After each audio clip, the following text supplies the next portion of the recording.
तो आप कैसे आशा करते हैं कि आप अच्छे होंगे, स्वस्थ होंगे और आपकी हर मनोकामना पूरे विद्यार्थी हैं ईश्वर कामना करेंगे। आपको विदित है कि मध्य प्रदेश कर्मचारी चयन आयोग द्वारा साल 2025 का भर्ती कैलेंडर जारी कर दिया गया और नए नए भर्ती परीक्षाएं आयोजित होते चल रही हैं और आपको विदित होनी चाहिए। मध्य प्रदेश आबकारी, मध्य प्रदेश महिला पर्यवेक्षक, मध्य प्रदेश ग्रुप 5, ग्रुप 1, 2 सब ग्रुप, इस प्रकार से सैनिक भर्ती परीक्षाएं का नोटिफिकेशन जारी कर दिया गया। शिक्षक भर्ती 2 और 3 वर्ग का, ठीक है। तो हम आपके लिए आपको विदित होनी चाहिए कि आप अगर महिला परीक्षक का भर्ती का फॉर्म फिल करना चाहते तो आप जल्द से जल्द कर सकते हैं। 9 जनवरी से फॉर्म फिल चालू हो गया है और लगभग 15 दिन का डेट रहता, ध्यान रखें। तो 9 जनवरी से आपका फॉर्म फिल चालू हो गया है और 15 दिन जोड़ लीजिएगा, 15 दिन ही फॉर्म फिल होगा। इसके बाद आपका फरवरी माह में परीक्षा होना है। तो उसके लिए हम आपके लिए 2017 में एग्जाम को ध्यान रखें। तो मैं इस शिफ्ट का देख पा रहे होंगे 31 मई 2017 में एग्ज़ाम हुआ था। तो इसका डेट आप 2:02 पे पेपर वाला है और 2:17 टेस्ट है। तो हम आपको महिला पर्यवेक्षक का प्रश्न दिखा रहे हैं, PYQ कह सकते हैं। और ये हम मैथ्स और रीजनिंग दिखाएंगे, ठीक है। मैथ्स रीजनिंग दिखा रहे हैं, बाकी लोग आप देख लीजिएगा। हम मैथ्स रीजनिंग आपको दिखा रहे हैं 2017 में किस प्रकार से आया था, वही पैटर्न फॉलो होकर हमें यहाँ पर प्रश्न मिलने वाला। और आप विजय थे कि पेपर पूरा 200 का होने वाला है कि नहीं। इस प्रकार से 400 बटा है 55 55 और रहेगा 45 और 45, ठीक है। पार्ट 1, पार्ट बी, पार्ट 3 और पार्ट 4, इस प्रकार से 55 के पार्ट ए और बी रहेगा, पार्ट 3 45 का, पार्ट डी 50 रहेगा। चलिए, इस प्रकार आप जानकारी पता ही होगा लग रहा मुझे। चलिए, वैसे मैं सिलेबस वाला वीडियो और इसका नोटिफिकेशन जो आया था संपूर्ण बना चुका हूँ। सिलेबस, योग्यता और जो भी जानकारी महिला परीक्षक की है मैं पूरा बना चुका हूँ। आप लोग देखना चाहते हैं जाके देख सकते हैं। चलिए दिखाते हैं प्रश्न। इस शिफ्ट में किस प्रकार के मैथमेटिक्स रीजनिंग के प्रश्न आए थे 2025 में, किस प्रकार से मिलने वाले हैं, चलिए देखिएगा। हाँ चलिए विद्यार्थी, पहला प्रश्न आप इसमें देख पा रहे होंगे। यह 2017 में आने वाला एग्जाम का प्रश्न है और इस प्रश्न को कैसे बनाना है देखिएगा। तो देखिएगा, पूरा वीडियो जरूर देखें विद्यार्थियों, छोड़ के नहीं भागना है, अंत आपके नंबर ऐसे कटने वाले फिर। तो हम मैथमेटिक्स रीजनिंग के PY के प्रश्न करवा रहे हैं 2017 के। 2025 में वही पैटर्न फॉलो आने वाला, क्योंकि भर्ती परीक्षा वही है। चलिए देखते हैं किस प्रकार से आया था और कैसे बनाना चाहिए था आपको। हमें पहला प्रश्न कह रहा है यहाँ पर देखिएगा, A, B तथा C के वेतन का अनुपात क्रमशः 5, 6 और 7 के रूप में है। मतलब 5 रुपया, 6 रुपये, 7 रुपये मान लो, है कि नहीं। यदि उनका वेतन क्रमशः 5%, 10% और 5% की वृद्धि हो जाए तो उनके बड़े हुए वेतन का अनुपात क्या होगा, कह रहा है। देखिए हम इसको हल करके बताने का प्रयास करेंगे आपको। देखो माना जी A हो गया, जी B हो जाएगा, जी C हो जाएगा, ठीक है। अब इसका वेतन 5 रुपया है, इसका 6 मान लो, इसका 7 मान लो, कि नहीं। जी वेतन हो जाएगा, ठीक है, यहाँ वेतन लिखना है और ये हो जाएगा वृद्धि परसेंट। तो जितना वृद्धि हुआ 5% की वृद्धि, तो 105 लिख लीजिएगा 100 में। भाई 100% था वेतन, मान लो उसको 5 बढ़ा दो। नेक्स्ट 10 की वृद्धि मतलब 110 कर लो, ठीक है। और 5 की वृद्धि मतलब 105 कर लो, ठीक है। अब हमें हल करने का प्रयास करेंगे विद्यार्थियों। देखो ये वेतन का अनुपात है, वेतन 5, 6, 7। उसी प्रकार से आप देख पा रहे होंगे 105, 110 और 105 ये वेतन की वृद्धि का अनुपात है। अगर हम आपस में गुणा करेंगे तो हमें जो डाटा मिलेगा वही रहेगा बढ़े हुए वेतन का अनुपात, ठीक है। चलिए तो हम एक काम करते हैं, काटा पीटी कर लेते हैं। 5 दूना 10, 5 एकम 5, 5 दूना 10, 5 दूना 10 बनेगा 5 एकम 5 दूना 10, 5 एकम 5। तो जी आपका जो आपका डाटा था, क्या डाटा था आपका, 21, 22 और 21 बन जाएगा, ठीक है। अब नेक्स्ट हल करा देखिए विद्यार्थियों, आगे चलते हैं। अब 5, 6 और 7 अभी रह गए हैं, उनको नहीं काटा मैंने, ठीक है। 21, 22, 21 बन गए। चलिए देखते हैं आगे। आपको पूरा वीडियो देखना विद्यार्थियों था, आपका घाटा हो सकता है, मैं जानता भाई। ये देखिएगा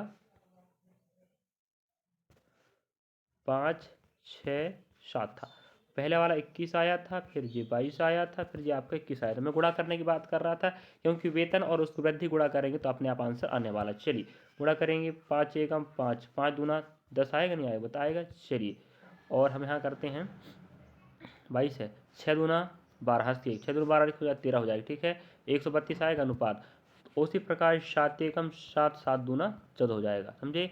इस प्रकार से हम कह सकते हैं, क्या कह सकते हैं, 105, 132 और 147 जिनका नया मान आया, ठीक है।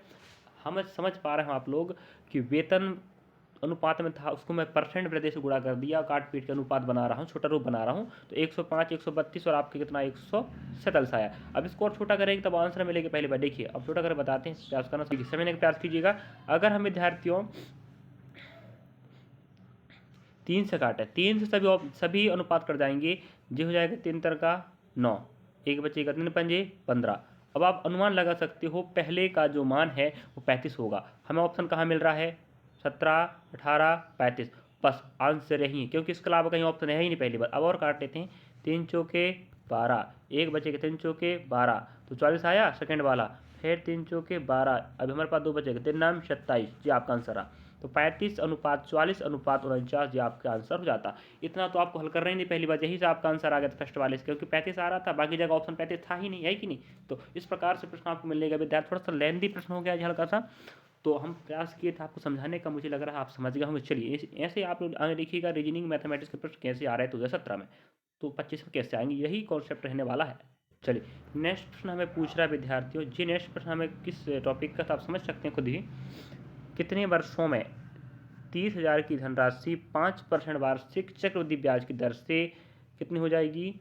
34,728.75 हो जाएगी। कहने का मतलब ये है भाई, जी आपका पी है और आपका जी SI ठीक है, चक्रवृद्धि ब्याज की बात कर दिया है। थोड़ा सा लेंदी प्रश्न है, थोड़ा डाटा ऐसा दिया है, काटा पेटी करने दिक्कत होगा, ध्यान रखें। ये आपका मूल राशि है और दर रहेगा 5%, और इतना आपको क्या मिला? मिश्र धन, मतलब सॉरी मिश्र धन क्षमा चाहते हैं, ये आपका मिश्र धन है, ध्यान रखें। जब हम पी के साथ ए को घटाएंगे तब क्या मिलेगा हमें? ब्याज मिले। कौन सा ब्याज? चक्रवृद्धि ब्याज। चलिए घटा के दिखा देते हैं आपको किस प्रकार से हल करना था। देखो यहाँ 30,000 में हम इसको घटाएंगे तो इतना ही बचेगा ना, 4,728.75 बचेगा, ठीक है। घटा लीजिए आप लोग, इतना पैसा बचेगा, ध्यान रखना, 4,728.75 इतना पैसा बच रहा, मतलब ये आपका ब्याज है। क्या है? ये ब्याज है। क्या ध्यान रखें? ब्याज। अब देखो मैं आपको बताऊँ, अगर 5 साल की बात करें तो 30% का अगर 5 साल निकालती तो जाएगा 1500। ध्यान रखें, निकाल सकते हो आप लोग ना, मैं शॉर्ट हल करके बता रहा हूँ, ध्यान रखें। 30,000 का 5%, ये रखते हैं 1 2 1 2, तो ये 3 पंजे 15 और 2 जीरो लग जाएंगे। इसका मतलब है आपका 1 साल का ब्याज परसेंट कितना बनेगा? 15 बनेगा, 1500।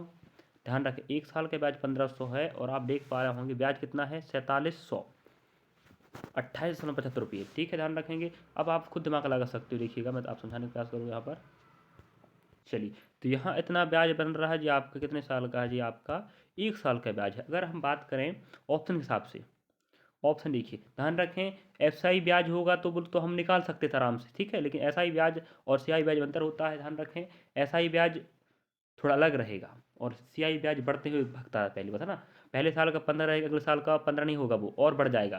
तो इस प्रकार से अगर हम गुणा करते हैं 3 के साथ तो 15 3 45 बनेगा, 15 3 45, ध्यान है कितना बनेगा? 15 3 45 100 बनेगा, ठीक है। उसी प्रकार दिमाग लगा सकते हो भाई, 3 साल का 4500 क्या बन रहा है? SI ब्याज, ठीक है। अगर आपको पता होना चाहिए SI ब्याज और CI ब्याज में अंतर होता है। अगर 4500 बना है जी आपका क्या? SI ब्याज 3 साल में, तो वो CI ब्याज 4500 ज़्यादा बनेगा। इसका मतलब बना तो जी देखिएगा, तो 3 साल ही आपका आंसर होनी चाहिए था, समझे। ये थोड़ा आपको मैं शॉर्ट हल करके बताया हूँ भाई। 30,000 का 5% ब्याज 1500 बना, हम 1 साल का ब्याज हो गया। अगर 3 से गुणा करते 3 साल का ब्याज कितना बनेगा? SI चाहे CI हो, 1 साल का ब्याज दोनों का सेम होता है, SI चाहे CI हो 1 साल का ब्याज सेम रहेगा, तो हम कहते हैं इसका SI ब्याज निकाले। तो SI ब्याज कितना आ रहा? 1500 आ रहा है, 3 साल में कितना हो जाएगा? 4,500 हो जाएगा, ठीक है। अब 4,500 हो गया जी, 3 साल का SI ब्याज हो गया, और आप पता है कि 3 साल में CI ब्याज SI से ज़्यादा होगा, तो ज़्यादा तो है नहीं कीजिए, बस आंसर ये आप 3 साल हो गया, लगभग लगभग आंसर आ गया ना। हाँ चलिए आगे बढ़ते इस प्रकार प्रश्न। चलिए विद्यार्थियों, हम नेक्स्ट प्रश्न आपके लिए लेकर आए हैं। यह आपका रीजनिंग का रहा, 2 प्रश्न आप मैथमेटिक्स देखिए, अब रीजनिंग का प्रश्न ध्यान रखें। और विद्यार्थियों आप लोग अच्छा लगेगा वीडियो तो लाइक सब्सक्राइब शेयर करना भूलें, और बेल आइकन दबाइए। पेपर के पहले तक, आपका पेपर फरवरी चालू होने वाला, फरवरी तक, तो उसके पहले आपके लिए मैथमेटिक्स और रीजनिंग के PYQ प्रश्न लाने वाला हूँ, और आप देखना चाहते हैं तो आप जुड़िए हमारे साथ। लाइक सब्सक्राइब शेयर जरूर करें विद्यार्थियों, और कमेंट बॉक्स कमेंट भी करें कि वीडियो कैसा लगा आपको और जानकारी आपके लिए सही नहीं। चलिए अगला प्रश्न कह रहा है दर्पण प्रतिबिंब वाला है। दर्पण आपको यहाँ रखा, दर्पण यहाँ रखा है, दर्पण अब भूल जाइए, जब दर्पण नीचे रहेगा तो उसको जल मानना। क्या मानना? जल मानना है। जल में क्या होता है विद्यार्थी? ऊपर का हिस्सा नीचे आएगा, नीचे को ऊपर आएगा, ठीक है। दाएं हिस्सा दाएं रहेगा, बायां बाहर आएगा। तो आपको जो दिख रहा है ना, ये आपका राइट तरफ रह जाएगा। तो देखिए हमारा ऑप्शन कहाँ दिख रहा है जी? देखो ये राइट, यहाँ तो आपका राइट ठीक है जी, यहाँ पर राइट है, यहाँ पर राइट, यहाँ राइट नहीं है जी, बिगड़ जाएगा, नहीं आएगा जी आपका, इस तरफ इसी तरफ ही जाएगा, तो यहाँ पर आपका देख सकते हैं। अब आपको दिमाग ये लगाना विद्यार्थियों, नीचे का ऊपर जाता है, ऊपर नीचे जाता है, ध्यान रखें ना। दर्पण प्रतिबिंब में क्या होता है, डाटा दायां का दायां रहेगा, बाएं का बाएं रहेगा, लेकिन ऊपर नीचे जाएगा। अब यहाँ दो हिस्सा कर लेते हैं बीच से, ठीक है, बीच से दो हिस्सा कर लेते हैं यहाँ पर लोग, समझ पाएंगे आप लोग, दो हिस्से हो जाएगा, ठीक है। अब ऊपर का नीचे आएगा, मतलब आप सोच सकते हो ये हिस्सा कहाँ इधर आएगा, तो आपको कहाँ लिखा जे मिल रहा है, और जैसे आप नीचे तक कहाँ ऊपर जाएगा तो आपको जे मिल गया, समझे। इस प्रकार से आप दिमाग लगा सकते थे। दर्पण भली बोला, लेकिन अगर नीचे रखा है, समझ जाओ वो जल मान ख्याल करना पड़ता, ध्यान रखें।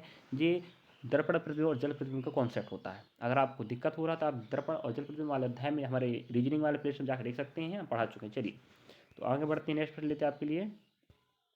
चलिए नेक्स्ट प्रश्न आप स्क्रीन पर देख पा रहे होंगे, आंसर भी आपको पता है, लेकिन यहाँ पर आपको हल कैसे करना है ध्यान रखें। अगर यही पैटर्न फॉलो होकर अगर एग्जाम में आ गया तो आपको बल्ले बल्ले है, और वही पैटर्न फॉलो करके, पहली बात मध्य प्रदेश कंसल्टेशन मंडल पैटर्न वही फॉलो करता, ध्यान रखें।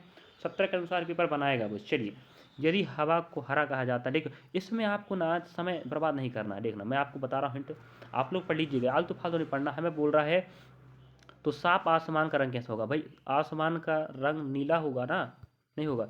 हमें एक पॉइंट पकड़ना, लास्ट में बोला आसमान का रंग कैसा होगा, भाई काला भी हो सकता है, नीला भी हो सकता है, लेकिन हमें बोल दिया साफ, तो साफ आसमान नीला दिखाई देता है, नीला को क्या कह रहा है वो पकड़ लीजिए, बस हो गया, ठीक है। देखो नीला को क्या कहता है, नीला को आसमान कहा जाता है, बस हो गया, देख लिया आप लोग ना, क्या कहा जाता है, नीला को आसमान कहा जाता है, आप देख पा रहा हूँ कि चलिए हो गया, नीला को आसमान कहा जाता है, इसका मतलब आपका आंसर ऑप्शन दूसरा आएगा, समझे, जब का आंसर हो जाएगा। ऐसे आप हल करना था विद्यार्थी, बस हो गया। 2 नंबर आप आराम से पका लेते, नहीं पकाते बताओ, सॉरी 1 नंबर का है, तो एक प्रश्न 1 नंबर का रहेगा, पूरा पेपर आपका 200 को आने वाला है, और मैथमेटिक्स रीजनिंग भी आपके प्रश्न आने वाले, ध्यान रखें, वही मैं आपको कवर करवा रहा हूँ किस प्रकार से प्रश्नों को बनाना। चलिए अगला प्रश्न लेते हैं। चलिए अगला प्रश्न रीजनिंग का फिर आ गया, तो आपने शायद 3 प्रश्न देखे होंगे मैथमेटिक्स का, 2 प्रश्न आपकी रीजनिंग में लगे कंटिन्यू। देखिए हमें कह रहा है वेनारिक, इस टॉपिक का नाम वेनारिक है। जो भी आपको अध्याय में अगर रीजनिंग में दिक्कत हो रहा है विद्यार्थी, अगर आप पढ़ना चाहते हैं पूरा बेसिक्स एडवांस कॉन्सेप्ट क्लियर करना, तो आप PYQ तो देखिए साथ में, और बेल आइकन दबा लीजिए, जिससे आप घंटी दबा लीजिए, जिससे कोई नोटिफिकेशन आए, मतलब नया वीडियो डालूँ तो आपके पास जानकारी जल्द से जल्द पहुँच जाए, ठीक है। और ये वेनारिक अध्याय का है, और वेनारिक मैं रीजनिंग के पूरा अध्याय पढ़ा चुका हूँ, आप लोग जाके देख सकते हैं अगर आप कॉन्सेप्ट क्लियर करना तो। कौन सा आरेख गणना एक डाटा है, गुणा और वातावरण को के बीच में संबंध, अब बताओ गुणा, गुणा ये हो जाएगा, ठीक है, गुणा आपका ये हो गया, ध्यान रखें भाई, अब आप थोड़ा समझा के बताते हैं हम। गुणा, गुणा एक प्रकार की गणना है, भाग भी गणना है, तो ये हो जाएगा पूरा गुणा, और ये क्या हो जाएगा गणना हो जाएगा, ठीक है, ये समझे। गणना के अंदर गुणा भी आएगा, भाग भी, जोड़ घट सब आएगा, तो हम मान लेते हैं बाहर वाले को गणना, अंदर वाला गुणा हो जाएगा, क्योंकि गुणना ही तो गुणा होता कहलाता है, गणना करना गुणा, भाग करना गणना कहलाता है। लेकिन जो वातावरण है वो अलग होता है ना भाई, क्या वातावरण के साथ संबंध हो रहा है, नहीं हो रहा है, तो अब डायग्राम हमें कहाँ मिला, समझ से मिल रहा है, समझे, ये आपका राइट आंसर हुआ। इस प्रकार से अगर अगली बार भर्ती परीक्षा में आता तो आप बना पाएंगे, तभी बना पाएंगे जब आपको बेसिक क्लियर हो। आपको बेसिक क्लियर करना तो आप जाके देख सकते हैं हमारे चैनल पर रीजनिंग वाले प्लेलिस्ट, ठीक है, बहुत सारी हर टॉपिक का वीडियो बन चुका है, इसको जाकर देख लीजिए, मैंने का और दर्पण प्रतिबिंब जल प्रतिबिंब सब मिल जाएगा, ठीक है। चलिए आगे बढ़ते हैं अगला प्रश्न। चलिए नेक्स्ट प्रश्न आप देख सकते हैं किस प्रकार से औसत का प्रश्न आया है, और ऐसे ही हम आपको समझाते रहेंगे विद्यार्थी, जुड़े रहिए आप हमारे साथ। चलिए, और हम अगर आप NTPC ग्रुप डी जो भी भर्ती परीक्षा तैयारी कर रहे हैं हमारे साथ जुड़ सकते हैं, SSGD कांस्टेबल तैयारी कर रहे हैं तो जुड़ सकते हैं, हम SSG कांस्टेबल 2024 के PY साल करवा रहे हैं। चलिएगा, 9 आम का औसत भार कितना है, 20, सॉरी क्षमा चाहते हैं, 9 आम का औसत भार 20 ग्राम बढ़ गया। भाई बढ़ गया मतलब कोई आया है व्यक्ति ना, वो क्या किया है, ज़्यादा लेकर आया है। यदि एक आम जिसका वजन 120 ग्राम था, उसके बदले एक नया आम लाया जाता, तो नए आम का औसत भार, कुछ भी नहीं करने का, देखिएगा आपके पास 9 आम थे पहले, ठीक है, 9 आम थे, उनका कितना भार बढ़ गया बोल रहा है 20, मतलब 20 बढ़ गया, मतलब सबको 20 दिया गया, 9 दूनी 18, मतलब जो लाने वाला है वो कितना लेकर आया, 180 से ज़्यादा लेकर आया, समझे। तो 9 आम का औसत भार बढ़ गया, आपके पास बोल के रखा है आमों की संख्या 9 है, ये संख्या गुणा औसत होता है, ध्यान रखें विद्यार्थियों, ये संख्या गुणा औसत, ये फॉर्मूला होता है बराबर योग बनता है, ठीक है। तो हम कह रहे हैं 9 संख्या थे, 9 आम थे, जिनका औसत भार 20 बढ़ गया, मतलब 180 ज़्यादा लेकर आया टोटल, ठीक है। अब 180 लेकर आया है, यदि एक आम था, एक गया एक आया है ना, तो 9 ही आम रहेंगे पहली बार, तो जो आम है ना वो आया है, भागा है वो 120 का भागा, मतलब वो 120 भी लेकर आया, साथ में 120 भी लेकर आया है, जो आम को निकाला गया था उसके स्थान पर एक दूसरा आम आया है, वो 180 ज़्यादा लाया, मतलब 120 भी लेकर आया है। यहाँ देख सकते हो 0 0 हो जाएगा, जोड़ रहा है पहली बार, 8 2 10 हो जाएगा, हाथ की 1 हो जाएगा, कितना 3 आएगा। तो 300 ग्राम का आम था जो आया है। नहीं समझे आप लोग? चलिए समझ गया मुझे लग रहा है। 300 ग्राम ऑप्शन कहाँ, ऑप्शन चौथे में आ रहा है, समझे? मतलब हम फिर रिपीट करते हैं आपको, 9 आम थे, औसत भार 20 बढ़ गया, मतलब सबके खाते में 20 गया, तो टोटल कितना 180 बढ़ गया है कि नहीं। अब भाई जो भागा है वो 120 का भागा है, मतलब 20 को अलग, 120 ग्राम को अलग किए हैं भाई। 120 वाला भी आया होगा और साथ में वो 180 ज़्यादा लाया, तभी सबके खाते में कितना बढ़ा, 20 बढ़ा है। इस प्रकार से हम 180 और जितना भागा था मतलब अलग किए तो उसको जोड़ देंगे तो बनेगा 300। ये आपका आंसर हो जाएगा, समझे? चलिए अगला प्रश्न लेते हैं। चलिए अगला प्रश्न भी हमें बहुत अच्छा प्रश्न मिला विद्यार्थी, देख सकते हैं आप लोग। एक परीक्षा में लड़कियों और लड़कों के लिए न्यूनतम उत्तीर्ण अंक 30% और 45%। 30 माना कि 100%, 100 का पेपर हुआ माना जाए तो 100 में से 30% मतलब 30 नंबर मान लो लड़कियों को लाना है, लड़कों को लाना है 50 नंबर लाना, ठीक है। एक लड़की ने 280 अंक प्राप्त किया और 80 अंकों से अनुत्तीर्ण हो गया। इसका कहने का मतलब है कि एक लड़का है, लड़का 280 नंबर लाता है और फेल कितने से हो गया, 80 से उसको पास कर देते हैं। इसका मतलब है 280 लाया था, 80 से फेल हो गया, तो हम 80 जोड़ देते हैं जो बना देगा पासिंग नंबर, है कि नहीं भाई। 80 ला लेता तो पास हो जाता। 0 0 हो जाएगा, 8 8 16 16 की 6 हो जाएगा, हाँ 1 बचेगा, 360। इसका मतलब ये हो गया पूरा पेपर 360 हुआ था, कितने का हुआ 360, ध्यान रखें समझ आते हैं। 360 का तो आपको क्या हुआ था, ये आपका क्या है पासिंग नंबर है। 280 नंबर लाया, 80 में फेल हो गया, हम कहते 280 अगर 80 ला लेते तो पास हो जाता, तो 80 जोड़ देते 360 बन गया, ठीक है। तो 360 नंबर लाएगा तो कोई लड़का, तब वो क्या कहलाएगा, पास कहलाएगा, ध्यान रखें। चलिए यहाँ समझ पाएगा आप लोग, पेपर दोनों महिला चाहे लड़का चाहे लड़की, पेपर तो सेम को हुआ भाई, है कि नहीं। हम यहाँ बात करते हैं, हमें बोला है लड़कों को 35% 45% लाना अनिवार्य है, तो 45% जो पासिंग नंबर है जो रियल में कितना 360, नहीं समझे आप लोग, समझ गए होंगे। अब ये 45/100 बन जाएगा यहाँ पर, ठीक है। अब हम परसेंट को अलग कर देते पहली बार, ठीक है, परसेंट अलग हो जाएगा पहली बार, परसेंट के नीचे 100 आ गया, ठीक है। चलिए तो 45% में लड़के पास होंगे, तो हमें बताए थे 280 नंबर लाया था, 80 में फेल हो गया तो जोड़ दाड़ दिए तो 360 बन गया, मतलब 45% बराबर 360 होगा, गुणा भाग कर दें। चलिए 5 नाम 45 और 4 नाम 36, समझे समझे। चलिए ऐसा करना आपको। चलिए थोड़ा मिस्टेक होगा विद्यार्थियों को, भाग करने में हम लोगों ने गड़बड़ कर दी पहली बार, देखिएगा फिर रिपीट कर देते, थोड़ा समझने का प्रयास कीजिएगा। देखिएगा यह हमारे पास डाटा आया वो कितना है 45, 45/100 आया, ध्यान रखें है ना, आपको पता है 45 कहाँ से आया है। और ये बनेगा 360 बनेगा, ठीक है। ये बनेगा 9 पन्ना 45 9 चौके 36, ये करना था, थोड़ा मिस्टेक कर दिया, ठीक है। ये हो जाएगा 5 8 40, तो यहाँ तिरे गुणा करेंगे तो बनेगा 800। तो हम कह सकते हैं पूरा पेपर 800 को हुआ था भाई। 45% बता रहा था पासिंग नंबर और 100 बता रहा टोटल नंबर, तो पूरा 800 का पेपर हुआ था, चाहे लड़का हो चाहे लड़की, सबका पेपर कितना 800 को, ध्यान रखें। टोटल नंबर हमारे पास निकल चुका 800 को हुआ था। हम यहाँ पर कह रहा है कि एक लड़की ने 108 नंबर लाई, ठीक है, और उससे उत्तीर्ण होने के लिए कितने अंक और आवश्यकता कह रहा है। अब देखते हैं हम भाई, 800 का पेपर हुआ था, 800 में महिलाओं को कितना परसेंट, 30%, भाई 800 का 30% खोजते हैं कितना नंबर बन रहा है, 0 0 8 3 24, मतलब 240 नंबर लाना अनिवार्य है लड़कियों को। 800 का टोटल पेपर हो गया, लड़कों से निकाला मैंने, 30% मतलब पासिंग नंबर, तो पासिंग नंबर 240 है। अब देखो वो महिला क्या है, बालिका 240 लेकर आई थी, सॉरी 240 नंबर लाना था, लेकर कितने 108 लेकर आई। अगर 240 नंबर पासिंग है, अगर 108 लेकर आई है तो मतलब कम लेकर आई है, तो कितने नंबर और लेके आती कि पास हो जाती, सीधी बात है। तो 108 को घटाना 240 में तो आपको मिल जाएगी 132, समझे। ऑप्शन नंबर पहला आपका ऐड हो जाएगा, समझ गए नहीं समझे भाई। 108 लेकर आई तो फेल हो गई, टोटल नंबर के पासिंग कितना 240 का है, 108 में 240 को घटाएंगे तो आपको 132 आंसर जाएगा, जो बता रहा है इतने नंबर उसे और लाना था, समझे। ऐसा प्रश्न करना पड़ेगा विद्यार्थी। चलो आगे बढ़ते अगला प्रश्न पर, हम समय ज़्यादा हो रहा है। चलिए अगला प्रश्न आपका रीजनिंग का प्रश्न आया, 2 रीजनिंग के प्रश्न मिल चुके हैं, ध्यान रखें। तीसरा रीजनिंग का प्रश्न चल रहा है, तो आप दिमाग लगा लीजिए कौन सा टॉपिक का प्रश्न रीजनिंग के आ रहे हैं। चलिए ठीक है, यहाँ देख पा रहे होंगे, निम्न में से कौन सी आकृति उत्तर प्रश्न आकृति, सॉरी निम्न में से कौन सी उत्तर आकृति प्रश्न आकृति पूरा करेगी। तो ये आपको आकृति पूर्ण करना है, हर वर्ष परीक्षाओं पूछ लेता है, ध्यान रखें। चलिए अगर आप ग्रुप डी एनटीपी तैयारी करना चाहते हैं तो अभी हमारे साथ जुड़ सकते हैं, आने वाले समय हम वही तैयारी करवाने वाले हैं पीवाई के प्रश्न के माध्यम से। हम ऐसे चीज कांस्टेबल की तैयारी करवा रहे, ध्यान रखें, PYQ प्रश्नों के माध्यम से। चलिए, तो यहाँ हमें क्या रहा है, यहाँ कौन सी चीज़ कमी है, तो आप बता दें। ऐसा बन जाएगा यहाँ भाई, है कि नहीं, और यहाँ ये पूरा हो जाएगा। इसका मतलब है आपका ऐसा रहने वाला डायग्राम, और यहाँ रहेगा, और आपका ऐसे रहने वाला, समझे। ऐसे जहाँ कहीं मिल रहा है आपका आंसर हो जाएगा। ये हो नहीं सकता, ये हो नहीं सकता, ये नहीं हो सकता, तो भाई लास्ट ही बचा फिर क्या है, ऑप्शन नंबर चौथा ही आएगा।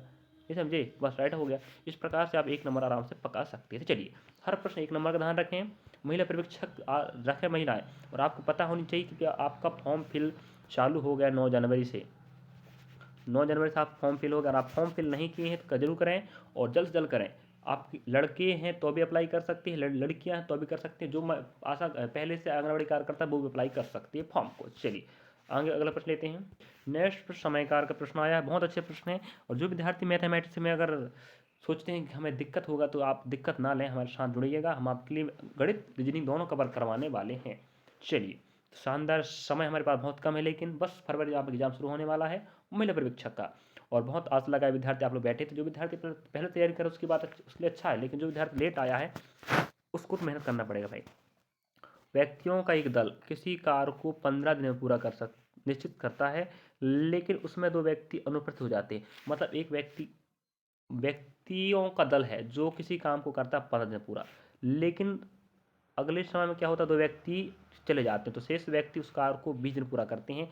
तो व्यक्तियों की संख्या आरंभ में कितनी थी, तो देखिए हम आपको एक काम है, ठीक है, अगर आपको पता होगा फॉर्मूला अच्छी बात है। हमारे पास समय कार अगर आप पढ़े विद्यार्थी माना जाए तो W1 W2, ठीक है, पहला कार दूसरा कार M1 हो जाएगा D1 जी, M2 जी D2 हो जाएगा। कहने का मतलब ये है यहाँ पर कि पहला कार जो पहली पंक्ति में जो बोलेगा वो पहला कार बैठेगा, दूसरा कार नीचे बैठेगा। पहले पंक्ति का आदमी पहले पंक्ति के समय, दूसरे पंक्ति का आदमी दूसरे पंक्ति के समय, ये आप फॉर्मूला होता है, ठीक है। देखिएगा, अगर आप दिक्कत होगा थोड़ा सा प्रयास कीजिएगा समझने का। चलिए, हम कहते हैं भाई एक काम है, कितना काम था, एक काम था। इस काम को हम W1 हो गया, कितने व्यक्ति लगे नहीं पता, तो X मान लो भाई। वो कर सकते थे कितने दिन में, 15 दिन में, जो हो गया। अब कहता है 2 व्यक्ति चले गए, तो हम पहले X माने ना, X में 2 कम कर देते हैं भाई, है कि नहीं, और गुणा कर देते हैं कितना दिन, D2 हो जाएगा 20 दिन, समझे। चलिए, अब आप समझ सकते हो, ये 5 दिया 15 बनेगा, ये बच्चों के 20 बनेगा, नहीं बनेगा, बनेगा 20। चलिए, तो इस प्रकार से हम यहाँ काम तो वही है ना, काम तो बदला नहीं है, हाँ, तो W1 W1 2 एक ही रहे, क्योंकि वही काम।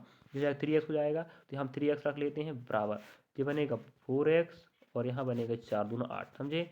इतना तो आप समझ गए होंगे। अब देख सकते हो आप लोग, यहाँ हम 4x यहाँ पक्षांतर करेंगे तो बनेगा ये 3x माइनस 4x बनेगा नहीं, तो 3x 4x घटाएंगे तो सिर्फ एक x बचेगा, तो माइनस x बचेगा बराबर आपके पास -8 है ही ना, -8 है, तो माइनस माइनस 100 हो जाएगा, तो x का मान 8 आ जाएगा। x ही तो बताया था प्रारंभिक व्यक्तियों की संख्या। ऑप्शन में कहा मेरा ऑप्शन नंबर आप देख सकते हैं दूसरे में, समझे। ये आपका आंसर रहा। ऐसे हल करना पड़ेगा, ज़्यादा ध्यान रख, ठीक है। आप लोग बगल में नोटबुक में रख के हल करने का प्रयास करेंगे। चलिए, आगे बढ़ते हैं अगले प्रश्न को। चलिए, अगला प्रश्न आप देखिएगा विद्यार्थियों, लास्ट तक आप लोग बने रहिए विद्यार्थियों, आपका फायदा होने वाला है पहली बार, ठीक है, क्योंकि हम आपके लिए मेहनत कर रहे हैं, तो आप लोग भी थोड़ा सा मेहनत कर सकते हैं ना। हम आपके लिए मैथ्स रीजनिंग दोनों कवर करवाने वाले हैं जब तक पेपर आपका नहीं होता, ठीक है। चलिए, बस आपके पास समय बहुत कम है, तो मैथ्स भी हल करना है, रीजनिंग हल करना, बाकी आप अन्य भरते देख सकते, ठीक है। चलिए, तो इस प्रश्न को हमें कह रहा है, संजय ने सलमान को एक साइकिल 40% लाभ पर बेचा, ठीक है। सलमान उसकी मरम्मत में रुपये 40 रुपये खर्च किया और इतने रुपये बेच दिया, 1500 रुपये में, तो सुनील को बेच दिया।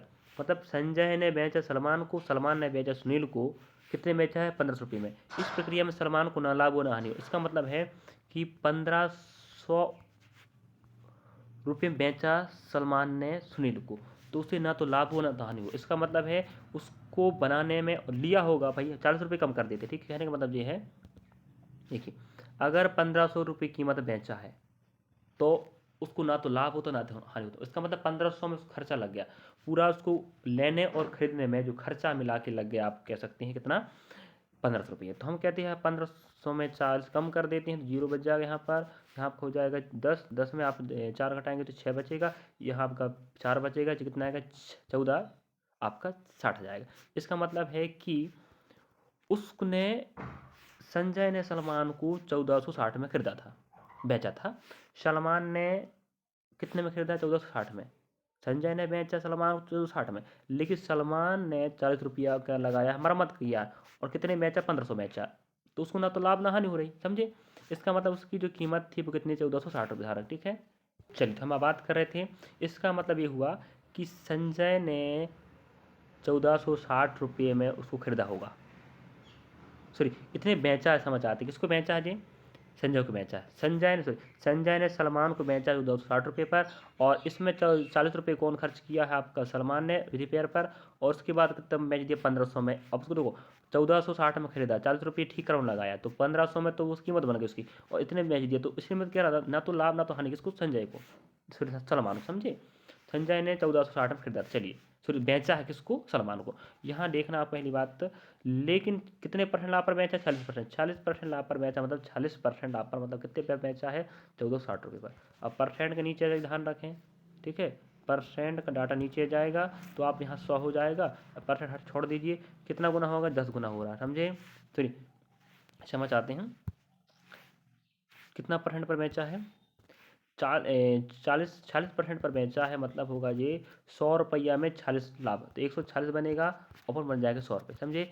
अब आप देख सकते हो 1460 इतना है रियल मान, तो 140 का अनुपात आया है, जो हो जाएगा 10 गुना, यहाँ हो जाएगा 10 गुना, तो कितना बनेगा, 1000, समझे। इस प्रकार हम कह सकते थे उसका मेन कीमत कितना था, 1000 रुपये था। ऑप्शन नंबर आपका तीसरा सही हो जाएगा, समझे। चलिए, थोड़ा दिक्कत इसलिए जाता है कि यह मोबाइल में समझाते नहीं बनता विद्यार्थी, ठीक है, मोबाइल से हम रिकॉर्ड वीडियो करते हैं, थोड़ा सा दिक्कत तो होना ही है, फिर भी आप प्रयास कीजिएगा, आगे चलते चलिए। तो उसी शिफ्ट का हम वहीं प्रश्न हल करवा, ध्यान रखें, रीजनिंग और मैथ्स हल करवा रहा हूँ मैं। सर्वप्रथम आपको डे और शिफ्ट दिखाया हूँ, ध्यान रखें, और कोई फेक PDF नहीं है, पिछले साल 17 में आए वाला ही हम हल करवा रहे हैं। चलिए, अगला प्रश्न आप देख पा रहे होंगे स्क्रीन पर, नेक्स्ट प्रश्न देख लीजिएगा। हमें इस प्रश्न में कह रहा है विद्यार्थियों, थोड़ा समय ज़्यादा लग रहा है क्योंकि यहाँ पर मोबाइल से समझाना दिक्कत थोड़ा सा होने वाला है, लेकिन प्रश्नों को आप समझने का प्रयास करना, ठीक है। एक व्यक्ति यात्रा 10 घंटे पूरा करता है, मतलब एक व्यक्ति है जो पूरी यात्रा को 10 घंटे पूरा करता है, लेकिन यात्रा का वह आधा भाग 21 की चाल से और आधा भाग करता है 24 चाल से, मतलब होगा x दूरी 21 की चाल से प्लस आधी दूरी 24 चाल, समझे, बराबर जो समय लगता है कितना लगेगा, 15 घंटे, सॉरी कितना घंटे कह रहा है, 10 घंटे, 10 बटा हो जाएगा 1 हो जाएगा, ठीक है जी, कॉन्सेप्ट होता है। अब हम क्या करेंगे, यहाँ पर इनसे ते गुणा करेंगे और इन्हें गुणा करेंगे, ठीक है, देखिएगा किस प्रकार हल होने वाला जी, आप समझ गए हो कैसे गुणा कर रहा हूँ मैं।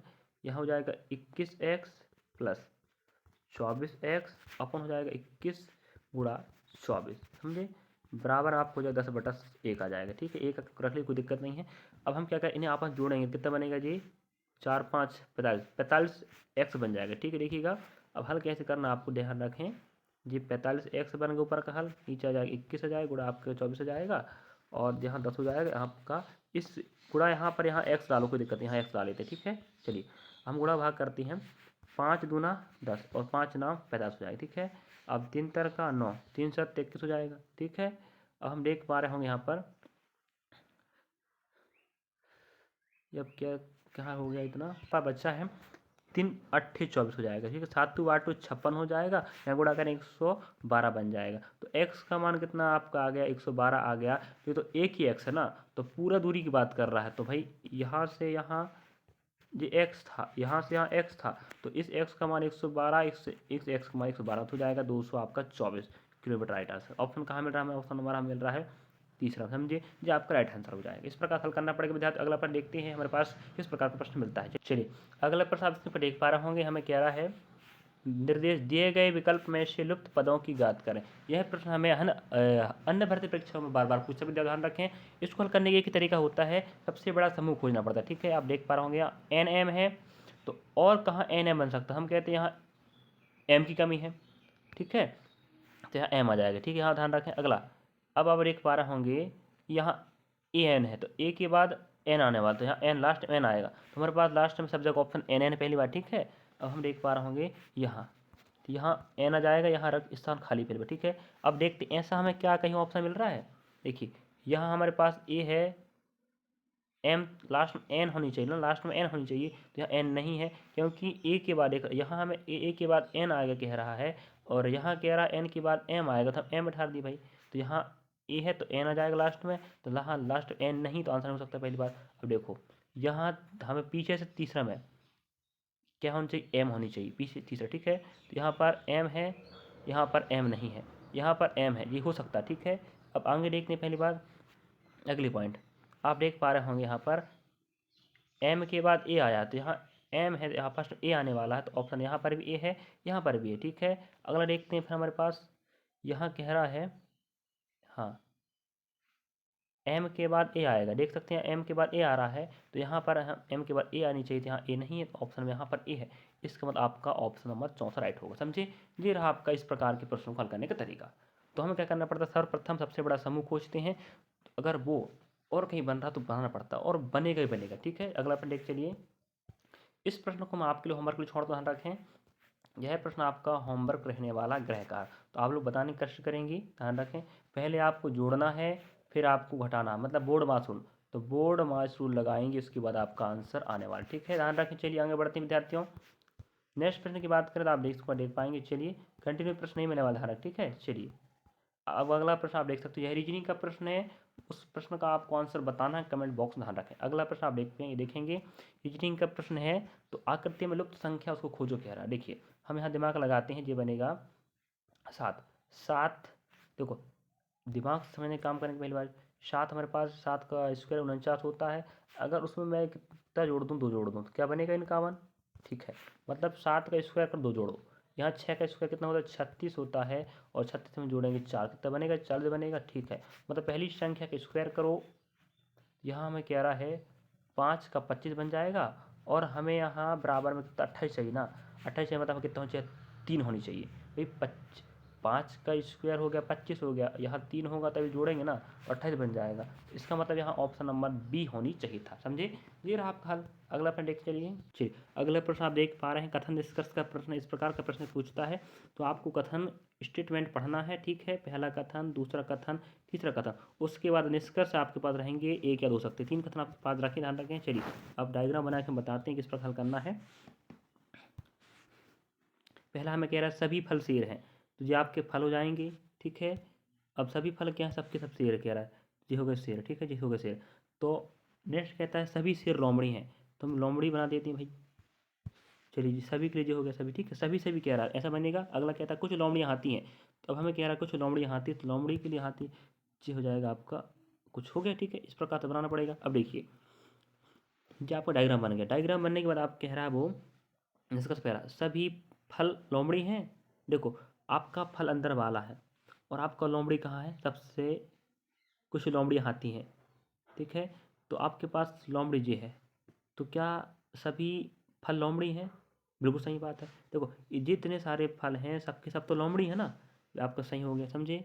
अगला प्रश्न देखते हैं, आगे हमें निष्कर्ष कह रहा है, अगला निष्कर्ष कहता है कुछ फल हाथी हैं, देखो हमारे पास हाथी जी है, ठीक है, हमारे पास फल कहाँ, फल जी है, तो पहली बात हाथी अलग फल अलग है, जी हो नहीं सकता, इसका मतलब पहला आपका सही, दूसरा आपका गलत हो जाएगा। इस प्रकार निष्कर्ष नंबर पहला सही है, देखते हैं ऑप्शन में क्या कहता है, बिल्कुल सही बात है। निष्कर्ष पहला सतह में कहाँ मिल रहा है, ऑप्शन नंबर पहले पर मिल रहा है, ठीक है, तो इसका आंसर पहला ही सही हो जाएगा, समझे। चलिए अगला प्रश्न देखते हैं विद्यार्थियों, चलिए अगला प्रश्न हमें यहाँ पर कह रहा है विद्यार्थियों कि जी पाई चार्ट वाला प्रश्न देखिए, तो आप समझ पाएंगे प्रश्नों के माध्यम से कि कौन कौन सा गणित में, रीजनिंग में टॉपिक आपके आने वाले, ठीक है। चलिएगा तो आप देखते चलिएगा कौन कौन से प्रश्न आ रहा है, कौन से टॉपिक से क्या, कौन सा प्रश्न आ रहा है रीजनिंग का, मैथ्स का, ठीक है। तो पाई चार्ट का प्रश्न आया, आप इसमें देख पा रहे होंगे, पाई चार्ट में 6 भिन्न विद्यालयों के विद्यार्थियों को प्रतिशत दिखाया गया है, कुल छात्रों की संख्या 6000, ठीक है। अब यहाँ पर हमें कह रहा है ये पाई चार्ट दे के रखा है यहाँ पर पहली बार, ठीक है, इसको देखना है। अगर आप समझ पाए कि यार इस बार 2000 आपका 17 में आ चुका है पाई चार्ट, तो भाई हो सकता है इस बार भी आए कि नहीं, स्वाभाविक बात है। विद्यालय में 6%, यहाँ पर 12%, यहाँ पर बी में 9% है ना, और यहाँ सी में 26%, डी में 18%, इस प्रकार यहाँ से 29% है, जो गोल है दिख नहीं रहा पहली बात। अब हमें प्रश्न में क्या कह रहा है देखिएगा, हमें प्रश्न में कहता है विद्यालय बी और विद्यालय सी के कुल छात्रों की संख्या। अब कुल छात्रों की संख्या है हमारे पास, सी का कितना है 26%, ठीक है, सी का 26%, अब हमें बी का परसेंट चाहिए, तो बी का परसेंट कहता है कहाँ गया भाई 9%, ठीक है। तो 9% और 26% हम जोड़ेंगे तो ये बन जाएगा विद्यार्थी 35%, नहीं बनेगा, बताओ बनेगा ना 35%।